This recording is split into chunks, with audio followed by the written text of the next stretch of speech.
간단한 소개 좀 길어도 되고요. 부탁드리겠습니다. 네, 저는 현재 그 사회적 기업 주식회사 보노보시를 운영하고 있는 대표 이소주고요. 현재 지금 이제 자리하고 있는 곳은 카페 동양화점.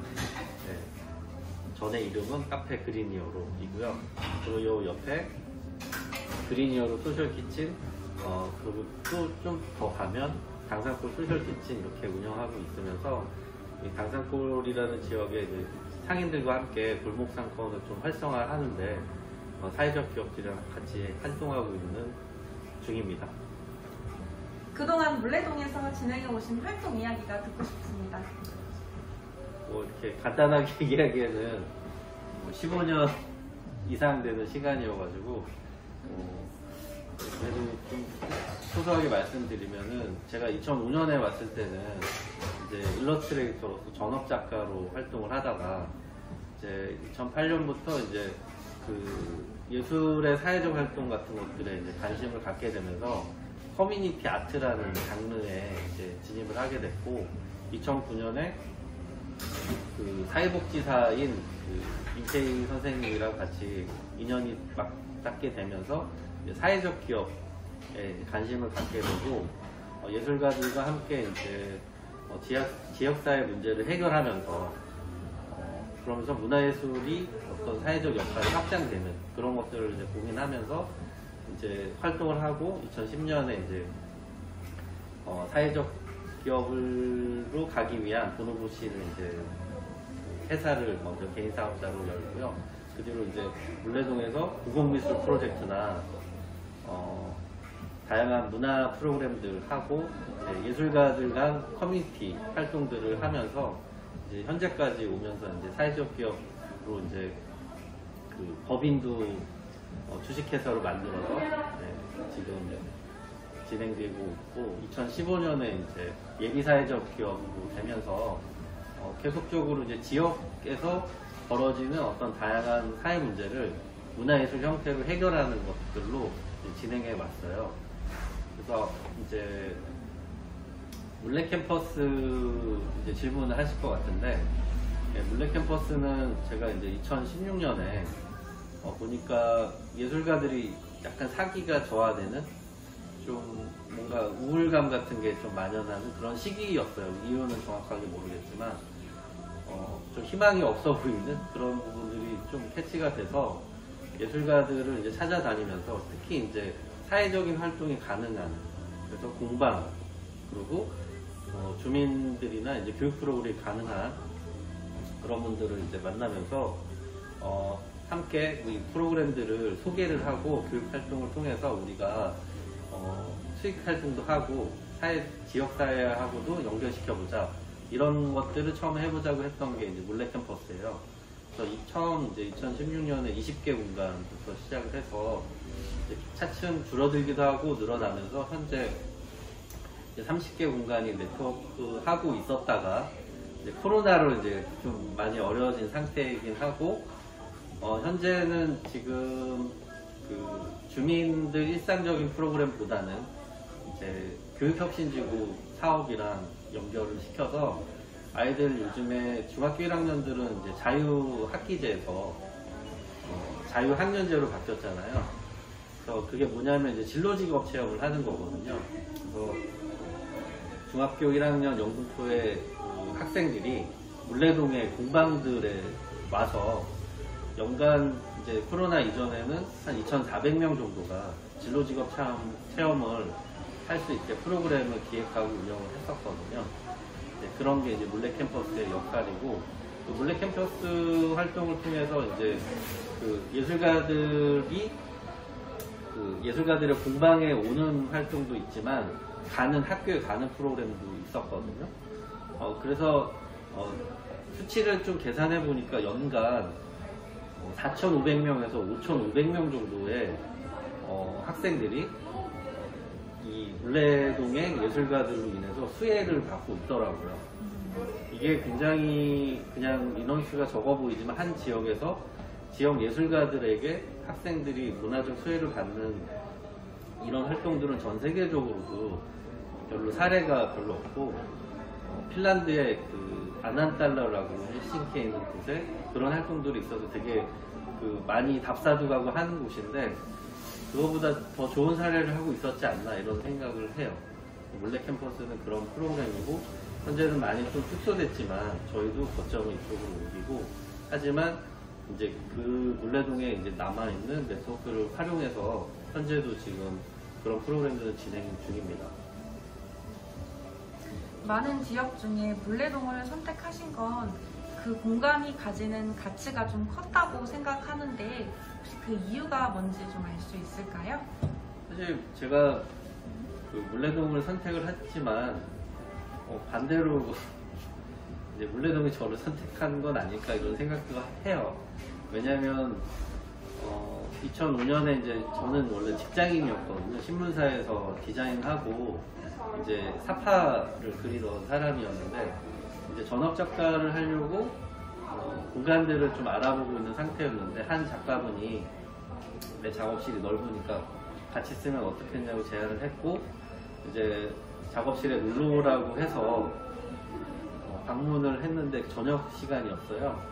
근데 제가 이제 직장이 영등포였는데도 이 물레동에 이런 곳이 있었다니 깜짝 놀랐고 굉장히 깜깜한 곳을 어디로 찾아오라고 해서 거기에 섰더니 진짜 무슨 사막같이 느껴졌었어요 그때는. 근데 전화를 했더니 앞에 건물의 3층에 불이 켜져 있고 누가 척척척척 내려오는 소리가 나더니 셔터문이 이렇게 열리는 거예요.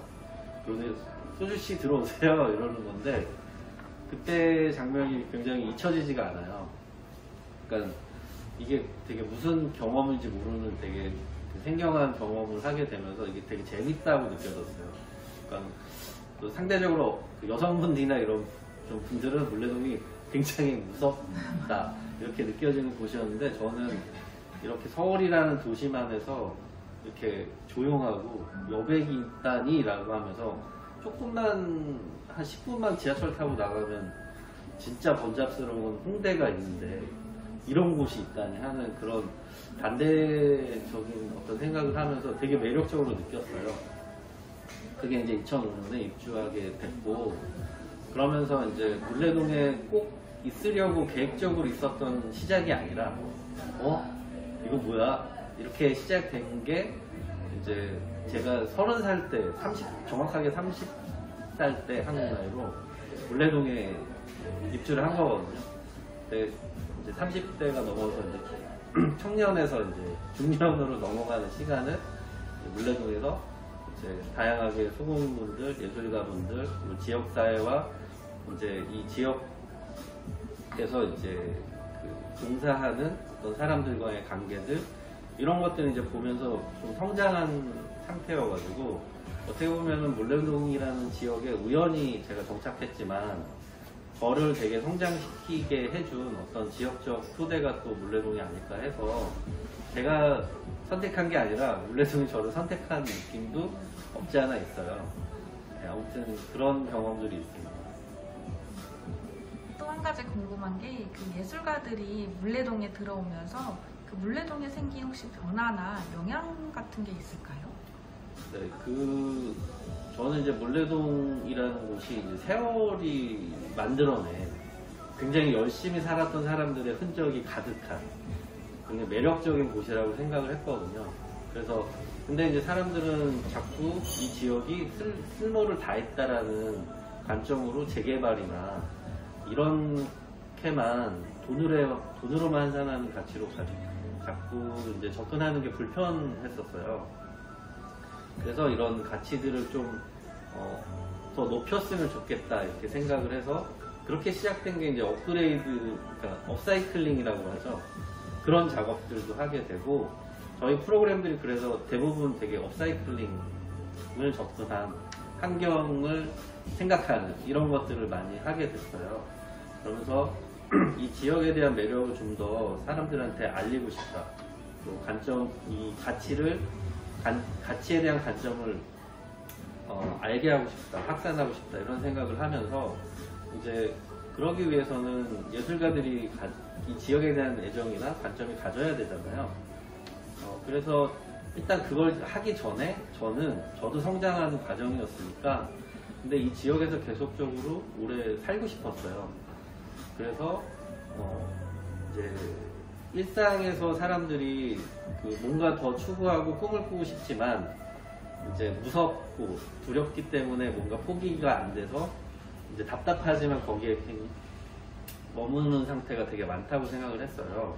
그런데 물레동이라는 지역에 꼭 이렇게 심한 경쟁이 아니고 이제 자유롭게 살면서 뭔가 세상의 어떤 것들을 이제 바꿔나간다고 믿으면서 이제 하루하루 살아가는 사람들이 있다. 가난하더라도 크게 큰 돈을 벌지 못하더라도 이렇게 행복하게 잘 사는 사람들이 모여 있다 하면 그 자체가 가지고 있는 되게 큰 힘이 있다고 생각을 했어요. 그래서 저는 이제 처음에 물레동에 인원이 한 10명 미만의 예술가들이 정착을 시작했는데 그 뒤로 제가 했던 일은 그 물레동이 이제 예술가들이 많이 유입될 수 있었던 상황은 1층은 다 공장들인데 2, 3, 4층 지하들이 비어져 있는 공간들이 많았어요.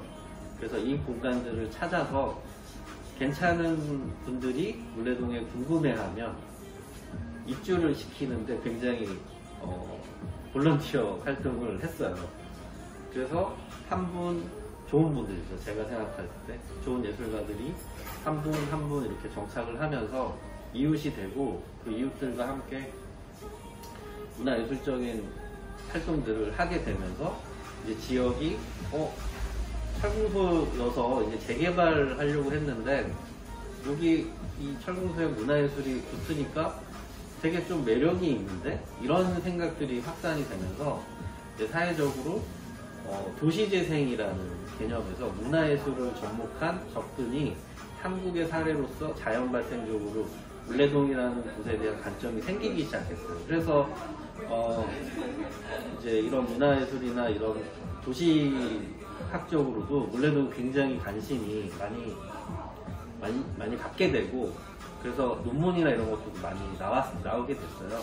그러니까 이런 거는 소소하게 어떤 사람들, 그러니까 개인이 가졌던 마음들이 사회적으로 확장이 되면서 지역의 가치를 알게 되고 지역의 가치를 알게 하고 이런 것들로 해서 사실 지금 소공인 분들은 이제 제조업 분야에서 굉장히 중국의 시장을 뺏기고 가격 경쟁력이 낮아지고 그리고 도심안에서 이렇게 도심 제조하는 것 자체에 있어서 주민들의 이제 민원성 불만들이 있잖아요. 하지만 이런 것들에 대한 이제 이 제조업은 점점 중요해지고 4차 산업 분야가 더 이제 제조업 자체가 중요해지고 있잖아요. 이런 부분에서 도심 제조업이라는 것도 더 중요해지는 부분도 있거든요. 물론 주민분들의 설득이 조금 부족한 부분은 있지만 어쨌든 그런 부분에 대해서 이제 국가적인 지원이나 또 사회적인 어떤 관심도 높아지고 있는 부분들이 어떻게 보면 예술가들로 자꾸 몇 명이 시작한 지역에 대한 애정, 그 관심, 이런 매력이 이제 사회적으로 얼마만큼 확장될 수 있냐 이런 것들을 좀 보게 되고 만든 사례가 아닌가 이렇게 싶어요. 그리고 이제 추가로 말씀드리면 이제 제가 올 때만 해도 이제 구에 이제 평가를 하면 서울시에 이제 25개구 자치구 중에 영등포는 중간도 못 되는 문화적 지수였어요. 근데 물레동에서 이제 예술가들이 활동을 하면서 나중에는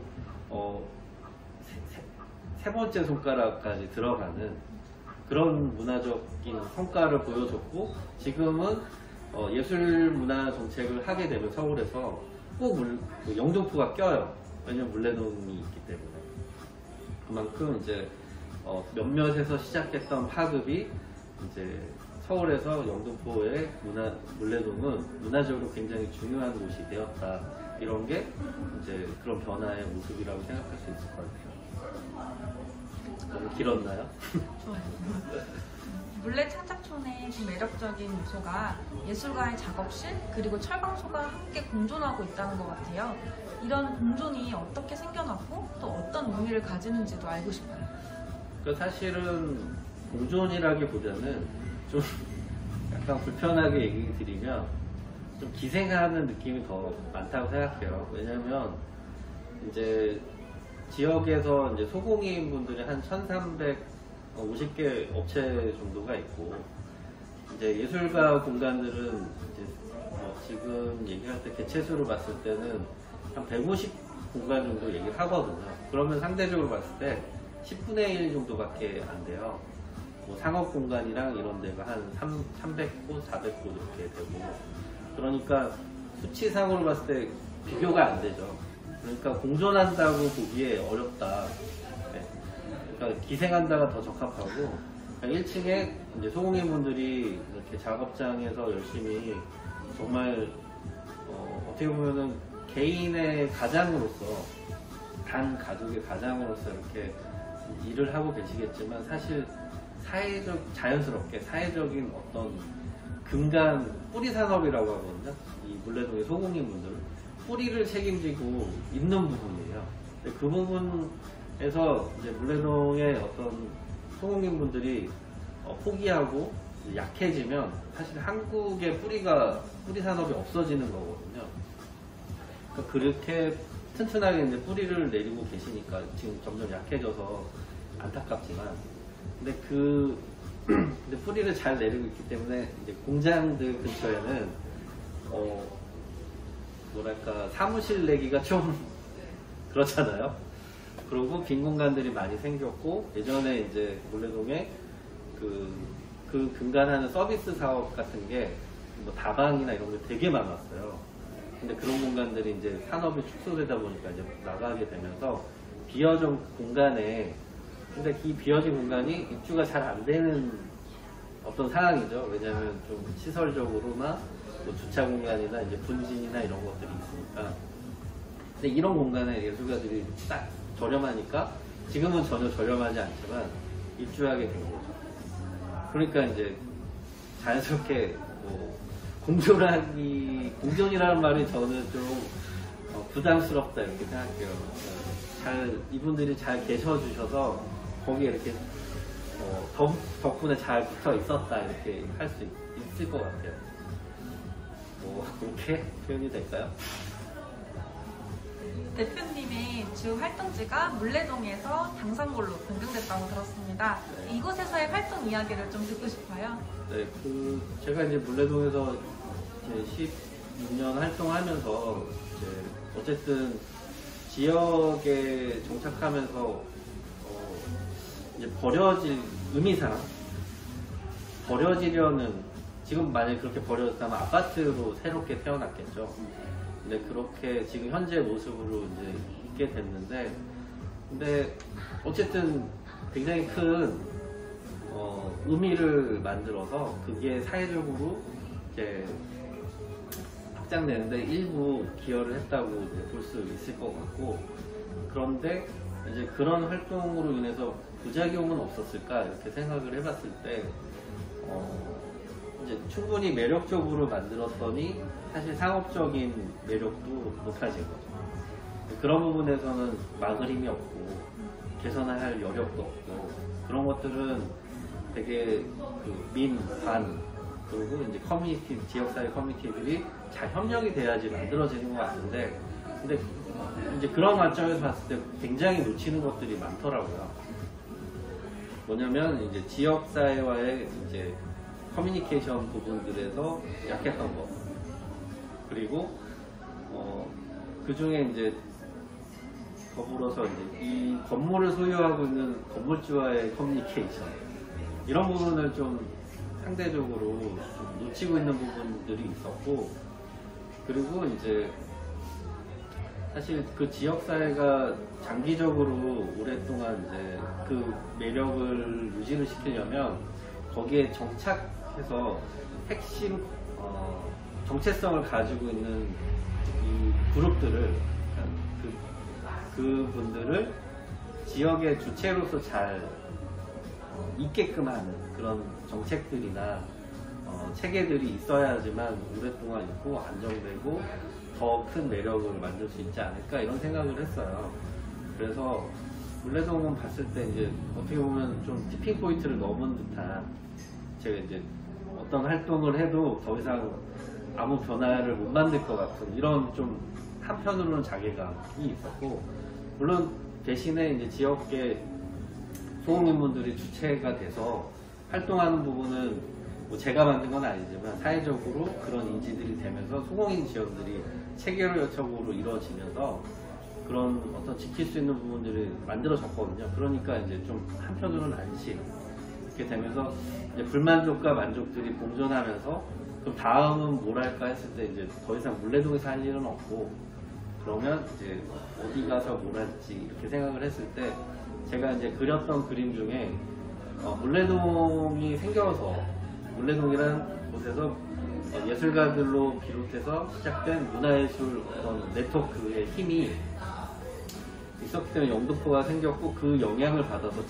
다른 지역에서도 물레동에 저렇게 활동하니까 되게 좋으네 하면서 다른 곳곳에서도 이제 거점화가 되는 모습들이 좀 발견이 됐어요. 그래서 이제 양평 이동 쪽에 선유역 근처에 이제 그곳에서 그런 예술가 문화적 이제 네트워크가 형성이 되는 것들을 보고 이게 물레동이 좀 중심이라고 생각한다면 지하철 역사로 했을 때 선유까지 연결되는 이제 또 우리 이 역에 내리면 여기는 물레동, 여기는 뭐 영등포역에 내리면 여기 당산골, 당산역에 내리면 여기는 뭐 이런 식으로 이렇게 영등포 전체가 문화예술적으로 뭔가 느낄 수 있는 어떤 이미지적으로나 형태적으로 있다면 굉장히 좋겠다는 생각을 했고 그러면 단순하게 생각하면 물레동과 이 선유를 어떻게 연결시킬까 했을 때 이제 이게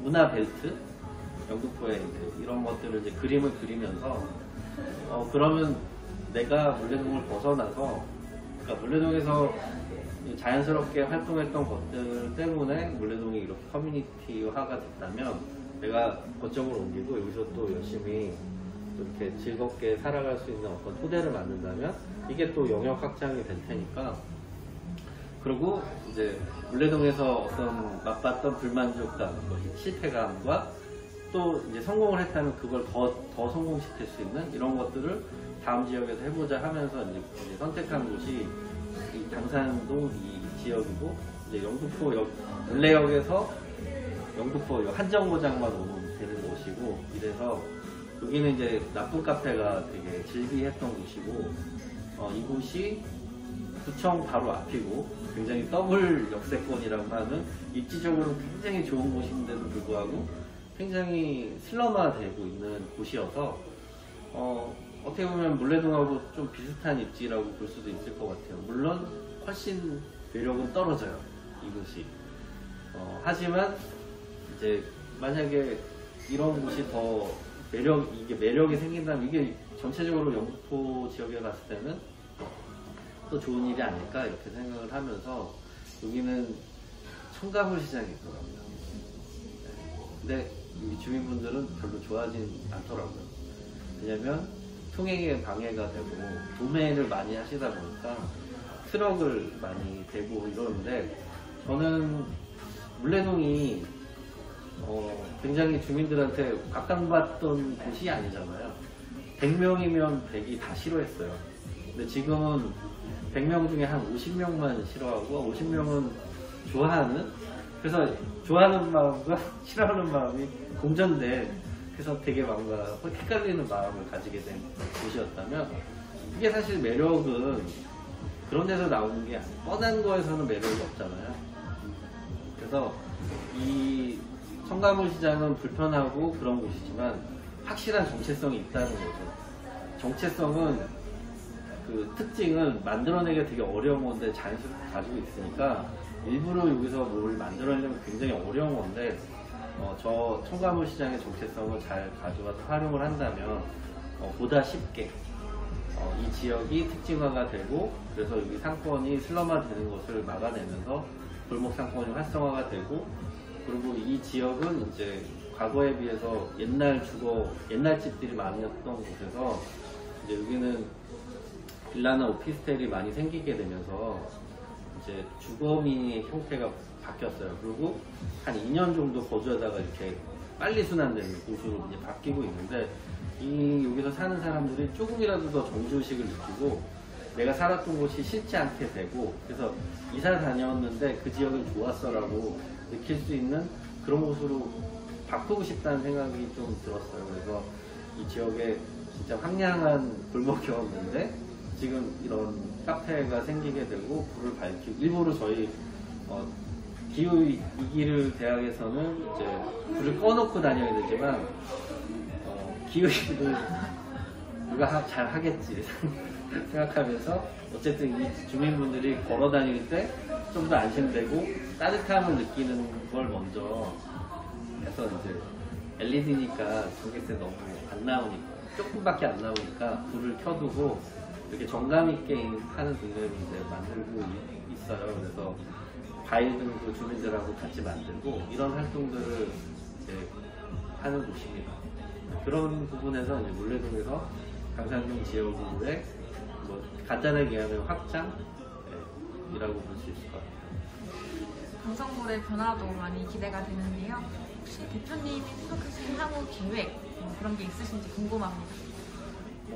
향후 계획은 이제 어쨌든 영등포는 이제 3대 도심이라고 이제 3대 도심으로 지정된 곳이고, 일단 이제 뭐 동쪽은 강남, 쪽은 종로, 이제 서쪽은 영등포가 맡게 되는 거거든요. 그래서 저 밑에 이제 수도권 지방에서 보면 인천 연결되는 뭐 안양 이런 곳에서 이제 어떤 유입 경로거든요. 그래서 앞으로 이제 성장 가능성이 굉장히 높을 수밖에 없는 곳이 됐고 입지적으로도 그래요. 그런데 그에 비해서 이제 문화적인 인프라, 문화적인 우리가 누릴 수 있는 것들이 그에 비해서 강남에 비해서 좀 부족하지 않냐 이렇게 생각되고, 근데 그런 격에 맞는 도시로서의 발전이 좀 되는데 그걸 영등포에 이걸 제가 바꾸겠어요, 이걸 제가 할 수 있는 일은 아니잖아요.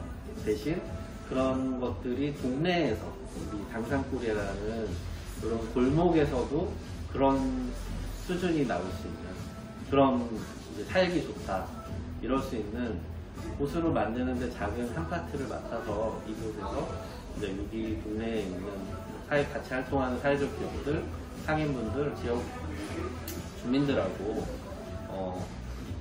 잘 지내서 여기 이제 빌라나 오피스텔에서 잠깐 살러 들어온 분들이 정말 이사 가기 싫어 해서 정말 여기서 더 살고 싶다 이렇게 할 수 있을 만한 그런 동네가 되는데 좀 일조하는 게 앞으로의 향후 계획이고요. 그래서 저도 이사 왔어요. 작년에 7월에 이사를 왔어요. 다 저희가 살던 곳이 재건축에 들어감에도 불구하고 그걸 포기를 하고 이사를 왔어요. 배가 안 아플 줄 알았는데 아프네요. 네, 이거 빼주세요. 네. 진짜. 대표님의 일의 기쁨과 슬픔 그걸 좀 알고 싶은데 이걸 질문해도 괜찮을까요? 정확한 대답일 수는 없을 것 같지만 이제 제가 생각할 때 인생은 이제 희노애락을 아는 것이 되게 중요하다고 생각을 하는데, 그렇기 때문에 인생을 슬픔과 이제 기쁨을 완전히 분리해서 있을 수 없다고 생각해요. 이게 항상 어떤 덩어리로 붙어 있는 거라서, 그러니까 저는 좀 이렇게 너무 좋아도 한편으로는 너무 좋지 않은 상태가 되는 것 같아요. 너무 괴로워도 너무 괴롭지 않은 상태가 되는 것 같아요. 왜냐하면 모든 일에는 좋은 점과 단점이 있으니까 좋은 일이 있으면 그거에 따른 꼭 슬픈 일이 따라오더라고요. 그래서 이제 놓치고 있는 건 없을까 이렇게 또 생각이 되니까, 그래서 무엇보다 이제 그 기쁨이라고 하는 거에 대한 저의 정의는 그냥 옆에서 함께 할 수 있는 사람들이 있다가 아마 가장 큰 기쁨일 것 같아요. 그거는 막 기뻐 이게 아니라 그냥 이제 삶에서 뭔가 안정감을 내가 느낄 수 있고, 그게 이제 살아가는 힘이니까, 그게 이제 막 엄청나게 기쁜 일보다는 그냥 잔잔하게 내가 그래도 좀 살아가는 데 있어서 나는 좀 그래도 마음이 편한 것 같아. 이 정도가 진짜 기쁨이 아닐까 그런 생각을 해요. 그래서 이제 제가 사람을 볼 때도 막 이게 쾌락처럼 기쁨을 너무 느끼려고 하고 이런 사람보다는 희노애락을 좀 이해하는. 사실 어떤 일을 하든 만약에 일이 100이면 좋은 부분은 1 아니면 5 정도밖에 안 되는 것 같아요. 나머지는 고생해야 되고 막 화나고 막 계획 세워서 막 땀 뻘뻘 흘리고 하고, 근데 이제 일 끝나면 끝났다. 근데 이제 다음에 뭐 결과 보고서 써야 되지 뭐 해야 되지 뭐 이런 것들이 있어서 정말 자기가 누릴 수 있는 만족감은 찰나에 가까운데 그거를 너무 많이 느끼게 하면 할수록 이제 성과주의나 다른 사람을 너무 많이 의식하는 어떤 일들로 변질이 되다 보니까 자기 자신한테 이제 충실할 수 있는 상황을 놓치게 되는 게 아닌가 이렇게 싶거든요. 사실 이제 요즘에 슬프다고 한다면 그런 상황들이 더 많이 늘어나는 것 같아요. 그래서 이게 보여지는 일들이 더 커지고 충실하는 것들이 되게 뭐랄까 그 가치가 없게 느껴지는 사람들이 많아지다 보니까 사실 그런 부분에서는 좀 뭔가 이런 일들을 진행할 때 좀 힘이 빠지는, 좀 이게 막 슬퍼 이게 아니라 좀 쓸쓸한데 이런 느낌들이 이제 조금씩 더 늘어나는 것 같아서 그런 부분이 좀 있어요. 어쨌든 그런 부분도 동시에 이제 기뻐하는 부분하고 이제 비슷한 부분이어서 이게 인생이지 이렇게 생각하고 있습니다. 감사합니다. 오늘 인터뷰 해주셔서